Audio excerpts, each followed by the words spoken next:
After 3 meetings at the Corps Commander level, it's a major pullback, or rather a pushback by India, which has forced China to retreat. Now, government sources are telling Times Now exactly what was the strategy that worked in the end. The Prime Minister sent out an unwavering message that he was not going to budge.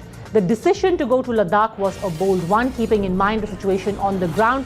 Things weren't easy, but there was a plan in place for a while for the Prime Minister to go despite the several problems that he had at hand. It was a cool but an unwavering message that was delivered not just to our troops in the front line, but also to China. And this message was clear. There would be no turning of the other cheek. India has taken cognizance that it's dealing with an emerging superpower. In fact, China has to take cognizance that it is dealing with an emerging superpower militarily and economically. India has shown that it cannot be taken lightly. In fact, let's get more on that from Srinjoy Chaudhary. Yes, Srinjoy, what are insiders telling you? Well, it's very clear that it's a clear message to China. People have talked about lessons for India, but what are the lessons for China in this Ladakh face-off? The first lesson is that despite China being a superpower in the making, military, economic and all that, India is not going to turn the other cheek. That's a clear message. And this is a new India which will not turn the other cheek. Also, that India cannot be taken lightly anymore. That is the point, that India is not a pushover. Yes, this, as I have said before... You know what seems to be very interesting, according to what these sources are telling you, Srinjoy, is that the Prime Minister's visit to Leh was the decisive moment, may just have been the tipping point in addition to the phone call to our special representative, the NSA Ajit Doval, and also the meetings that have been held. But it was the Prime Minister's visit that may just have been the tipping point. Yes, the Prime Minister has not wavered. The Ladakh decision to go was an extremely bold one, because the situation on the ground was not perfect. Things were not easy. But fortunately, it wasn't a spur-of-the-moment decision. A plan of some kind was in place. And because the plan was in place, this could be done. The Prime Minister was apparently very cool about it. I mean, despite locusts and COVID and cyclone, he decided very clearly that this was something that had to be done. It had to be done. And this was decided some time ago. Then, of course, it had to be finessed, but that's a different thing. But as far as this issue is concerned, right. If you compare it with Doklam, for instance, there is a commonality, is what we are hearing. Okay. And there is a belief among the Chinese, or was, till India stood firm, that it was a let them be afraid of us, let them remember 62 mentality. Okay. Now that mentality, we believe, will change after Ladakh. Essentially, it was a battle of nerves, and India held its nerve. Remember, China lives in the impression, under the impression that they can push all other countries around, especially their neighbors, who they think are weaker than them. But the message this time around was 62, the memories of 62 are still there, but this isn't the same country that China is dealing with. The big takeaways: there is a disengagement by China. A buffer zone has been created, which means that not only will China move back, not only have their troops and tents been removed from the clash point of Patrol Point 14 in Galwan, but also that there is a moratorium on patrolling, which means that their patrolling party will not be now coming even up till Patrol Point 14. China has gone back to their side of the LAC, to the side that we perceive is their side of the LAC. Joining us now, Gopal Krishna Agarwal, spokesperson of the BJP, Colonel Rohit Dev, defense expert, Savio Rodrigues, political analyst, Dushyant Nagar, political analyst, and my first question is to Anirban Banerjee, also political analyst. Would you concede that this is a major step forward by India? There's nothing to concede. I was not warring with the government of India or anything that I would have to concede to something. But what I'll say is that merely banning of a few apps or taking away a few tenders did not bring this success, if anything. It was the might and grit of our army, their tenacity. boycott actually did the trick, in my opinion. Of course, The nobody is BJP questioning that, sir. Surely you did not No, expect I'm the not Union Cabinet to questioning- take guns and start patrolling at Patrol Point 14. No, what I expected of them was to be a diplomatic success with their warrant. What I was expecting of them was to be truthful in their press Can you please conferences with their elaborate from warrant. your vast diplomatic experience where they have failed diplomatically?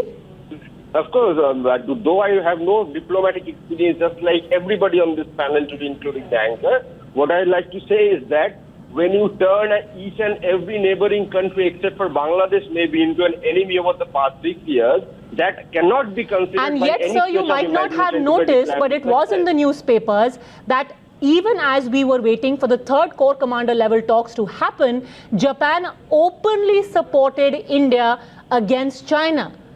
The US has Neither- openly supported India against China. The US Neither- President 45 minutes ago has said that China is responsible for trouble in the region. And I need not even go into what's happening in the South China Sea. But that, as a final parting thing, you think it's still a diplomatic failure? Neither the US nor the Australians nor the Japanese, none of them are neighboring countries of India. But Nepal, Bangladesh, Sri Lanka, Pakistan, China, these are very close to our borders. Right. Okay, let's quickly take it from there. Let's take it first from the strategic analyst. So Rohit Dev, it was only the army which has achieved this. Otherwise, the government was a failure. The entire diplomatic corps was a failure. Essentially, India minus its forces has failed in everything else in dealing with the Chinese. Padmaja, let me say it clear and loud. The national intent of the people of our nation, 1.3 billion plus, showcased very well by the Prime Minister of the country, the diplomatic prowess and the economic strength, and then the resolve of the Indian military and the Galwan Braves that didn't happen on 15th is the reason why we are there where we are. And we should grant it to our diplomatic channels. They have been able to muster so much of support as you look around, whether it be US, Russia, France, Germany, Australia, Japan, and No, but small Anirban littoral Banerjee says states that's in all South rubbish. China None of Sea, our Taiwan. neighbors are supporting us. And Nepal is No, against that's not us, the point. Bangladesh is against They can- us, everyone's against us. Nobody's against us. Padmaja, nobody's not against us. Bangladesh Nepal is till not now, against us. but You are we seeing don't what's know happening in what Nepal. proposal It will be a very friendly country as hithertofore. I don't see that going anywhere else. People can start to, ignite fires where there are none. But it's not going to work in their favors. I have seen a lot of things happening in the last 1 month. One has been party to a lot of suggestions to the people concerned in decision making. And I can see you say with a lot of conviction that all the pillars which I mentioned initially are the ones responsible for this Mr. so-called Banerjee? de-induction. But You I will really put a think all of caution. this could have been I'll put a achieved caution. without I'll put a everyone caution working together? That this may not be a permanent thing to happen. You Of have to be course. very wary as you go into the winters. And there are many things the military is doing. The government is trying to pull. Of There are a course, lot I totally agree associations with you being there, made Colonel Dev. militarily, But the fact and- is, and I'm what quite has sure been achieved right we are now up has to been it. achieved. Now, no one can predict a China. No one can and should trust China. Yes, that and is- nobody is that is saying a- that Indian absolutely. army is going to retreat from there and come back to its barracks. We are still going to be That's just no as question. vigilant. That is a very important point by Mr. Dev, because you cannot trust the PLA, you cannot trust the Chinese government, because they might retreat for a couple of days from now, only to come back even stronger. Mr. So we Banerjee, must nobody is remain asking very, you very to trust the vigilant. PLA, but do you trust your own government? I trust my army, I trust my bureaucrats, but the political leaders who are leading this government right now, I mean, they have to do a lot more to earn my statement of the trust. opposition. Okay, never Gopal it Krishna was- Agarwal. Yeah. In the statement of the opposition But leader, Mr. Agarwal, you have to be thankful that Mr. Banerjee has made a concession for the bureaucrats now. He earlier said it's only the armed forces, the diplomats are a failure. Now he's made a slight concession for the diplomats. He said, okay, chalo, bureaucrats ko bhi thoda sa de dete hai credit. Gopal Padmaja ji, Agarwal. we have to understand that the credit has to go where it lies. Neither you can take credit nor you can give credit. Army, Air Force and Navy, all the armed forces have full credit for anything. But diplomatically or at the government level, the strong resolve of the Prime Minister can never be missed. And it is clearly visible that the China was rattled, our army was same every time. It was strong always. But the 1962 you mentioned, the Yeah. difference is in the leadership. The difference is in the preparedness with India had, whether it is border road or with the diplomatic outreach with US, Japan, Australia, European countries. And ultimately the preparedness and the willpower of the leadership, which is the difference. Dushyant Therefore, Nagar, credit it's the is leadership due that makes the to Prime difference. Minister. Nobody is, by the way, saying that the credit should be taken away from the armed forces. It's entirely them. They are there at the front lines. But doesn't political will and leadership matter? Dushyant Nagar. देखिए, मैं थोड़ा सा एक शहीद के विषय में चर्चा करके अपनी बात शुरू करना चाहता हूं। जब 14 और 15 जून की रात को एक घटना हुई थी, तो घटनास्थल पे हमारी 3 सिख रेजिमेंट पहुंची थी, जिसके एक 23 वर्ष के कमांडो थे गुरतेज सिंह, जिन्होंने अदम्य शौर्य और बहादुरी का परिचय देते हुए 10 चाइनीज सैनिकों को मौत के घाट उतारा और स्वयं भी उन्होंने वीर गति प्राप्त कर ली। तो मैं कहना चाहता हूं हम सबको, तो नागर जी, फिर भाजपा, कांग्रेस, पक्ष विपक्ष सबको आज भारत की सेना को सल्यूट करना चाहिए। तो आप अरे भाई साहब, आप चुप रहिए ना। क्वेश्चन क्यों अरे आपकी गवर्नमेंट बेकार गवर्नमेंट है, आपकी गवर्नमेंट घटिया गवर्नमेंट है, गवर्नमेंट बेकार आपकी है, गवर्नमेंट बोली नहीं 18 घंटे तक। आज मैं सेना के बारे में कुछ कहना चाह रहा हूँ, आप रोक रहे हैं मुझे। उसके आपको बारे में इतनी नफरत है भारत की सेना से, के विजिट पे रिस्पॉन्ड कर रहा है। आप बात करने दीजिए मुझे, पहले अपनी बात पूरा करने दीजिए। कर रहे हैं, क्वेश्चन कर रहे हैं हमारे प्रधानमंत्री पर। आज हमें भारत की सेना को, प्रधानमंत्री पे कह रहे हैं कि उसने चाइना का नाम नहीं लिया प्रधानमंत्री को, मैं सैल्यूट करना चाहता हूं, और चाइना एम्बेसी उस पर रिस्पॉन्ड कर रहा है भारत सरकार से। तो अगर आप लोगों की सोच समझ इतनी कम है, चलिए, even if you have to say that the government is bekar, at least you are giving the armed forces their due. That in itself is a huge relief. Savio Rodriguez, yes. जिनकी कुर्बानी की वजह से, जिनकी शहादत की वजह से चाइना के अंदर खौफ पैदा हुआ। thinking in Hindi, you know, on the fact that they don't want to give. 1962 में भी आर्मी की हुई थी। You know, the people of India don't care whether you want to give credit to the government or not. The people of India will give credit to the government at the right time when they have to vote them into power for the decisions that they take. Now let me give you both a perspective. A government runs on the basis of what the strengths are, and the strengths in India are the armed forces, the economic strength, and the social strength of India. Now you put them all together, that is when you fight with China. You don't fight only armed forces. You fight with economics, you fight with social structure, and that's exactly what this government is doing.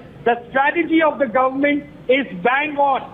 That the government does not listen to the opposition strategy is brilliant, because the opposition has no strategy. They are devoid of any understanding of the truth. The reason China has come to the table, Padmaja, is very simple. The Indian government has blocked them on different areas of importance. You need to understand, in diplomacy, it is not only the bureaucratic talk.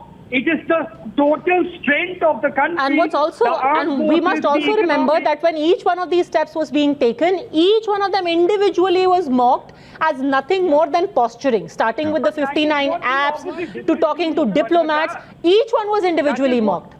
Yeah, that is what the opposition will do, Padmaja, because they are devoid of understanding. Our Prime Minister Okay, but just a second, Savio Rodriguez, I think Mr. Banerjee, Anirban Banerjee is very, very amused by your logic right now. But before he responds to you, I have to take a very quick break. We'll find out from him why he's so amused. Quick break. Welcome back. Earlier we were talking about how there is a disengagement and a perceptible moving back by China. Anirban Banerjee, when Savio Rodriguez said that this was a culmination of multiple steps, you seem to be quite amused. Why? See, point out to us one example. A special unit in the Indian Army called the Mountain Strike Corps, which was sanctioned in the year 2013 during the UPA regime. And experts agree that a special force like the Mountain Strike Corps would have been very, very important. Sir, please stay in the present. Aggressive nation now of the China. Army's credit is gone. Now the 2013 decision credit has come back. Mr. Agarwal, just a minute, please. No, but now earlier you were saying that everything has been done by the army. Now in 2013, UPA government decision has resulted all the victory. Okay, you go and fight in the border and take the credit. Let me complete, please. This project has been left incomplete by the Indian Sir, government. the limited question to you is, do you think that it is a result of incremental steps of the last 3 weeks? Sorry, no. What I'm Is saying this is Chinese pushback a result of incremental steps of last 3 weeks? The banning of the apps, the diplomatic pressure, the Prime Minister's visit, yes or no? Yes, as I said, no. No. Just playing games with the apps is not going to deter us like China. As I said, it is the might of our army, and they fell alone in this war. Colonel Rohitdev. The political leadership There was no war, sir. did not Padmaja. support our army. Can I speak? Yes, go on, Colonel Rohitdev. Yeah, what I'm saying is, Padmaja, there is no point, trying to ask people who are not well-read that what is happening in the political realm or a geopolitical realm or diplomacy or economy. I'm quite sure your channel and others have over the last 3 weeks clearly initiated the steps taken by the government of the day and what is in the offing. So I fail to understand why are they playing as if they have not even read it.